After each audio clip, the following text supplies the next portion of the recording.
అన్న ఏంది పరిస్థితి జూబ్లీహిల్స్లో ప్రజలు ఎటువైపు ఉండబోతున్నారు మరి కాంగ్రెస్ బీజేపీ బీఆర్ఎస్ అని చెప్పి రసవత్తరంగా అయితే ప్రచారాలు సాగుతూ ఉన్నాయి మరి ప్రజలు ఏం చెప్తా ఉన్నారు? బీజేపీకి అయితే ఇక్కడ ఏం ఇది లేదు.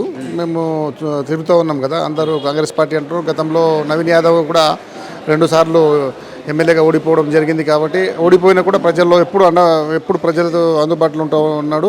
దాని తర్వాత మాగంటి గోపీనాథ్ కూడా గతంలో 2 సార్లు 3వ సారి కూడా ఎమ్మెల్యే ఉండి కూడా ఎక్కడ డ్రైనేజ్ కానీ ఎక్కడ డెవలప్మెంట్ కానీ ఎటువంటి డెవలప్మెంట్ చేయలేదు. అయితే నవీన్ యాదవ్ కూడా 2 సార్లు ఓడిపోయింది కాబట్టి ప్రజలు బ్రహ్మరథం పడుతూ ఉన్నారు. కాబట్టి ఆయనకు కనీసం 50-60 వేల మెజార్టీతో ఇక్కడ మన జూబ్లీహిల్స్లో గెలుస్తూ ఉన్నాడు. వెంకటగిరి ఏరియాలో మొత్తం ప్రజలైతే ముక్కుముడిగా నవీన్ యాదవ్కే మద్దతు తెలుపుతూ ఉన్నారు. సంక్షేమ పథకాలు కూడా మన కాంగ్రెస్ పార్టీ అంటే పబ్లిక్ ఏమంటూ ఉన్నారంటే కాంగ్రెస్ పార్టీ గవర్నమెంట్ ఇప్పుడు ఉంది, మన కాంగ్రెస్ పార్టీ అభ్యర్థి గెలిపిస్తేనే ఇక్కడ డెవలప్మెంట్ అవుతూ ఉంటాయి. 3 సార్లు మాగంటి గోపీనాథ్ గెలిపిస్తే కూడా ఎటువంటి మనకు డెవలప్మెంట్ కాలేదు. కాబట్టి ఇప్పుడు అధికారంలో కాంగ్రెస్ పార్టీకి ఓటేస్తే నవీన్ యాదవ్ అభ్యర్థి దాని తర్వాత ఓడిపోయిన సానుభూతి ప్రజల్లో ఉంటాడు.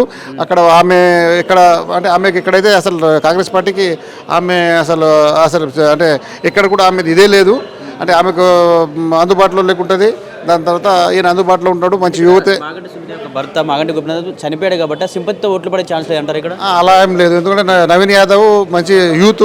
ఎప్పుడు కూడా అంటే ఏమంటున్నారు పబ్లిక్ అంటే మేము తెలుసుకుంటామంటే ఆమె దగ్గర పోతే కూడా రేపు ఎవరికైనా ఫోన్ చేయాలంటే గవర్నమెంట్ లేదు. దాని తర్వాత ఇప్పుడు నవీన్ యాదవ్ దగ్గర పోతే ఒక యూత్ పబ్లిక్ ఎప్పుడు కూడా అంటే ఫోన్ చేసిన వెంబడే స్పందించి మనకి ఏ రాత్రి అయినా వెళ్తాడని చెప్పేసి పబ్లిక్ అంటూ ఉన్నారు. ఆమె అయితే ఇప్పుడు మనం ఆమె దగ్గర పోవాలంటే ఇంగోని రికమెండ్ చేయాలి.